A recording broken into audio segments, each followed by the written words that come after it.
Hi guys, welcome back to Dave Astrology. Today we are doing the June monthly reading and I am going to get started with the important dates, key dates that are going to come into play. These dates are crucial for us to understand the shift of the planets from one house to the other. So let's deep dive and look into it.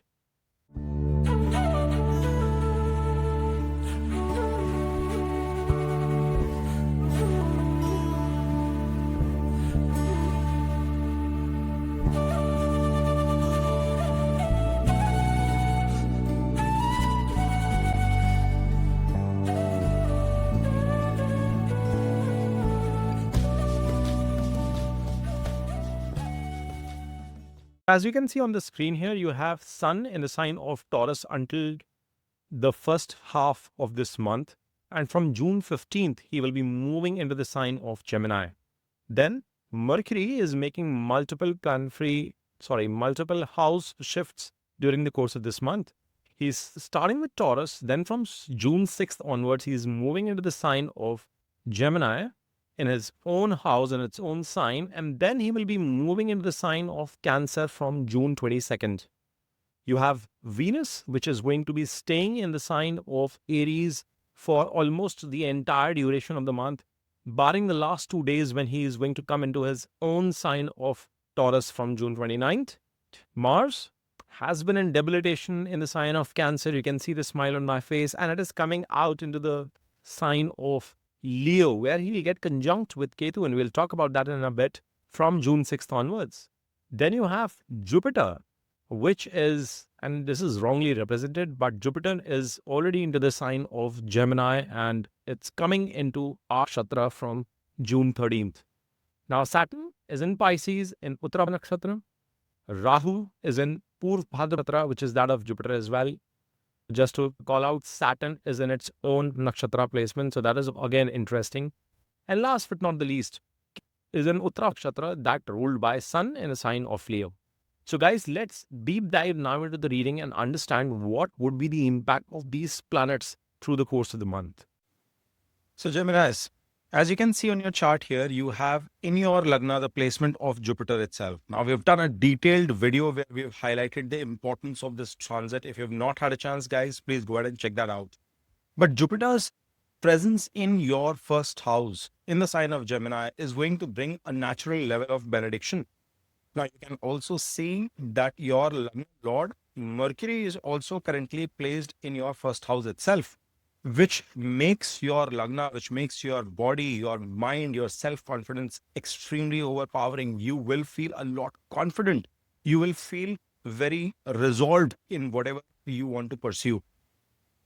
You will notice that during this phase that the communication that you have is going to be a notch above. You will be able to articulate your thought processes in an extremely, succinct fashion, express your thought process in the right direction, guide people, mentor your teams, mentor your family, people around you, your friends, advise them in a right fashion. And somewhere or the other, whatever decision making that you will be making during this course of time, Geminis, will have some level of benediction of Jupiter or a blessing coming in from the higher path. So it's a good period of this part of the month of June where you will start with this phase with that self-belief, orientation, and right direction. At the same time, if you notice, Mercury also happens to be the lord of your fourth house being placed in the Lagna, which means that there will be situations that you will be looking forward to involved in indulgence. You would want to take self-care. You would want to, reward yourself for whatever efforts you've been putting in to cherish the gains that are coming your way. But the negative side of this could also mean that there will be some areas of laziness, procrastination coming in your lifestyle. You could look forward to take a slack, cut some slack for yourself. You might have this belief that you've done enough and there is some time that you would want to take off, regenerate yourself. As long as it is planned, Geminis, as long as you are strategizing around it and then taking that decision, I am okay with it. However, if that is panning out in a way where laziness is deeply creeping into you, you might have to practice some caution on that front. Later in the month, Mercury, which is your Lagna Lord, will be transiting into your second house.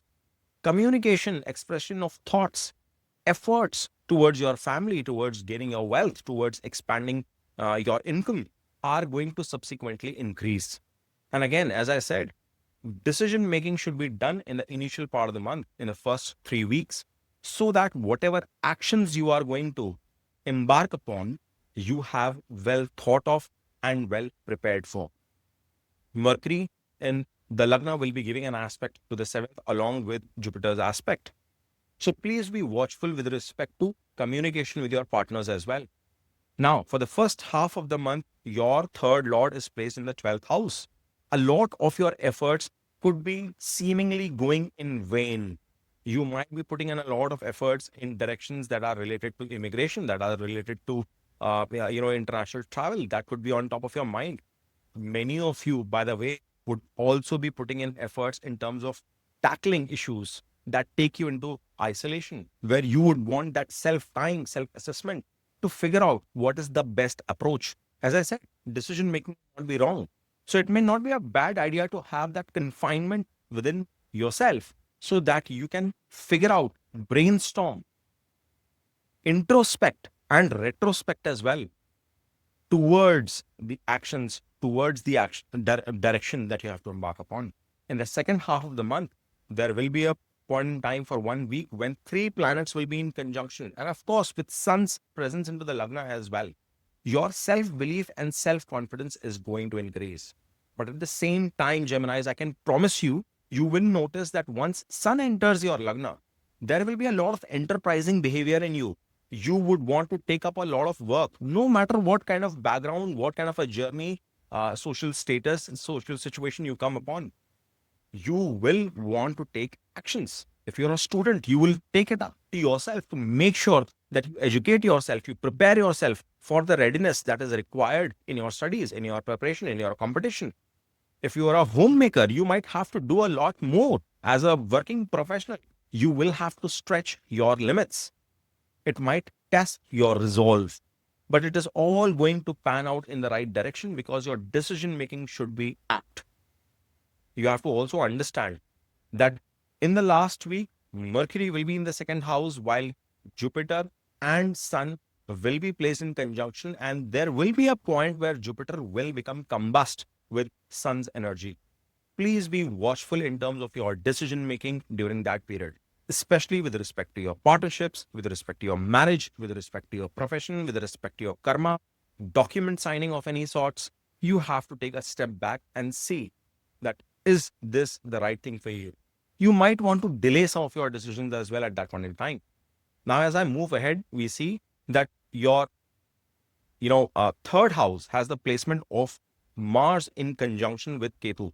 Sorry for this delay in video because I am traveling and I have not been able to shoot these videos on time and present them to you. But at the time of this recording and when this gets released, you will realize that Mars is already into the sign of Leo in conjunction with Ketu. Now, Mars is the lord of your 11th house placed in your third house, whilst it is also having the lordship of your 6th house placed in your third. What does it mean? There is definitely going to be an increase in courage. There is going to be an increase in your resolve. You might have to think of going to the extreme limits to achieve certain goals. Now, those goals could be related to any kind of competitive examinations that you are preparing for. Those goals could be related to your day-to-day schedule. Many of you Geminis will start planning as to how you want to structure your life. It's been after a long while of 7 months that this Mars has, come into its regular motion, guys. So definitely there will be some level of energy that will be popping inside you, which will be pushing you to deliver more, to accomplish more. Now, from a 6th house perspective, this is a 10th movement. So at your workplace, in your job, or with respect to your competition, the kind of karma that you put, you will have an increased amount of energy. And as I said a couple of minutes back, Sun, which is the lord of your third house, is also placed in the Lagna, which means that enterprising mindset will definitely be on top of your head. You will be bringing that positive attitude. You will be bringing that ownership of getting things done. Integrity will be on the rise for you guys. You will also realize that being the 11th lord into the third house, there could be certain efforts in terms of gains, in terms of wish fulfillment, in terms of expansion of your network. So Geminis, please do not shy away from that. If there is an opportunity where you can forge new connections, if there is an opportunity where you can expand network and ensure that that new connection, that new introduction, that new discussion, because it is in the house of formal communication as well, is leading into some kind of a positive outcome. And yes, you will be able to derive gains because it's the 10th movement from the 6th and it is the 5th movement from the 11th. So it is going to be a fortunate movement from that perspective. Now, of course, in this conjunction of Mars and Ketu, whilst they continue to come together closer, you will realize that there will be a point where there is an extreme burst of energy.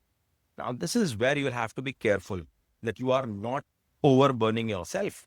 You are not overexerting. You are not pushing to the zilt because you will not be able to realize the amount of madness, confidence, self belief that you could be on Geminis during the course of these 2 months. So it is not just about the month of June, but also in July. And maybe if people put enough comments, I will try and put together combined video of this conjunction as well for you guys. Now, Mars sitting here is going to be giving a fourth aspect into your sixth house itself. It is forming a fantabulous Shatru Hanta Yoga for you, Geminis. Any kind of competition coming your way, students who are preparing for some kind of selection, people who are working for their own businesses and are pitching for new opportunities, you are competing with different vendors, suppliers. You are working in a job and you are trying to compete for success, for promotion, for next level of growth, or even any kind of competitive, challenging project. You will realize that this aspect of Mars is providing that Shatru Hanta Yoga for you to overcome those challenging situations, for you to overcome the obstacles that are coming your way. This Mars is also going to help you ensure that you are focused towards your health. I would want you to keep a good check on your diet. It would be fluctuating through the course of the month, Geminis. But the good part is because your Lagna node would also be coming into the second house and Mars is giving that aspect into the fourth. Overall, Geminis, you will be extremely focused, dedicated towards your health, towards doing well. Now, this Mars is also giving an aspect to your ninth house and your 10th house. Extraordinary. Now, 10th house aspect from Mars is again going to amplify your efforts, your karma, your initiatives. You would not be backing down. You will be courageous. You would want to shift that momentum in the right direction. However, if you are a working professional and watching this, then you must remember that there could be situations where you can get into argumentative situations, argumentative scenarios with your bosses, with your superiors, with your seniors. Please be mindful about that. Good bit is Rahu is sitting there, which should provide you that shrewdness, that street smartness, that cleverness to deal with such kind of situations. You have to also understand if you're not a working professional, let's say you are embarking on your own, you are running your own enterprise, you are a student watching this video, you're a homemaker. In those situations as well, this aspect of Mars with Ketu into your ninth house could trigger situations where you get into argumentative scenarios with your father, with your elderly, with your gurus, with your mentor, right? And that is where you will have to be careful because you must know the art. Now, I'm not asking you to be deceptive, but you must know the art to articulate your thought process, to structure your thought process in a way that it is not painful and frustrating to the other party. Rahu placement is also going to give its aspect into your Lagna and into your fifth house. See, he is going to trigger a lot of romantic situations for you, Geminis, for the course of the next 1.5 years. And it is also going to give you a lot of illusions. The good part is Jupiter is sitting in the Lagna. So there is always going to be a tussle, but Jupiter, as I said in the earlier part of my video, if you have not, please go ahead and rewind into the dates section, that Jupiter will be getting into Ardra Nakshatra. And once he moves from Vrikshara to Ardra, he is getting into the domain of Rahu. Somewhere or the other, Rahu will be more overpowering during that phase. And thus, You have to figure out. uh, See, that is the deception, that is the cleverness, that is the mirage, that illusion that Rahu creates. But you have to navigate through those situations and understand what is the best way to deal with the problems that you are dealing with. Now, as we move further, we see that Saturn, which is the lord of your 8th house and your 9th house, your Bhagesh, your lord of fortune, destiny, fate, promotions, luck factor, has come into your 10th house. Your karma during the phase of this transit will be extraordinary. Please remember, folks, Saturn will be getting retrograded, and I will be shooting a video to help you understand the impact of that retrograde Saturn as well. But he is also the lord of 8th, moving 3 places away into your 10th. And we've done a detailed video, guys. If you missed that by any chance, I will urge you to go and look back into my playlist where I've talked about Saturn's transit somewhere in the month of March when he moved into Pisces, as to how he is going to be impacting you guys, Geminis. So in the month of June, you have to remember, with all these combinations coming into play, your karma, your work, your profession, anything that you do, your social status is going to become paramount critical. You are going to be fortunate enough to gain respect from the people in the community, in the society. Things are going to get aligned. Your bosses, your superiors, they are going to support you in some way or the other. But some kind of suddenness, unexpected situations, challenges, obstacles, gains, unexpected gains could also come through your own karma or towards your own karma. Expansion of your karma in itself is also possible. Now, if you move ahead, you would notice that last but not the least, Venus, which is the lord of your 5th house and your 12th house, is sitting in the house of gains in the 11th. Now, 5th lord coming into the 11th house is definitely an indicator, and he is going to be placed here for the most part of the month, barring the last couple of days, that romance is going to increase. People who are singles, you could find opportunities to get in, new associations, new relationships, new partnerships. You would also realize that people who are studying in education, who are preparing for something, this is going to be a period, this is going to be a month which can promise you some kind of success, some kind of gains. To make matters interesting, Venus is giving an aspect into your 5th house as well. You will have that natural level of creativity, kindness, empathy that you are going to bring to the table, at the same time being focused towards those material gains. And there is no harm in being materialistic, guys. This channel is about spirituality, it is about astrology, but I try to bring the positive facets of everything around. So please do not see that in a negative light, that you are being too demanding, too ambitious, too driven. It is all positive as long as you do not become unethical, because that is one of the risks that comes into play with Venus in the 11th. He is the planet that denotes, materialism, relationships, your currency, your dollars, your money, your sperm. And when there is an expansion, gains in that area, there is also a possibility that there could be pitfalls of some sort. He's also the lord of your 12th. Bet pleasures are going to increase. Your interest in terms of foreign connections is going to increase. Sun, as I said, would be there in the first half of the month. And thus, there will be this craving of some kind of an isolation, some kind of a space for self as well. And it is not at all harmful if driven in a positive way. Venus's placement into this house I see as positive for you guys, Geminis. And I see it positive as well when in the last part of the month he moves into his own sign, into his own house, and that too an exalted sort of placement for you, Geminis, because he is going to be in the 12th. So it is not going to be a bad shift of Venus for you guys through the course of the month of June. All in all, I think this month is going to bring in a lot of positivity for you guys, Geminis. It is going to definitely keep you busy. You must focus on consuming the right kind of diet. Please be watchful on the kind of communication you are having within your family, especially in the formal setup. From a karma, profession, career, work perspective, you are going to be pretty damn busy, guys. And very importantly, take care of health. You will be focused towards your health in a positive direction. That is a good bit. Venus is also going to bring that impetus. Be watchful of some of the expenses coming in your way in the first half of the month. In the second half of the month, you will do a natural recovery from all of those things. I hope you've enjoyed watching this video. If you have, then please smash that like button, subscribe to Dev Astrology, and keep watching. Om Namah Shivaya, Har Har Mahadev.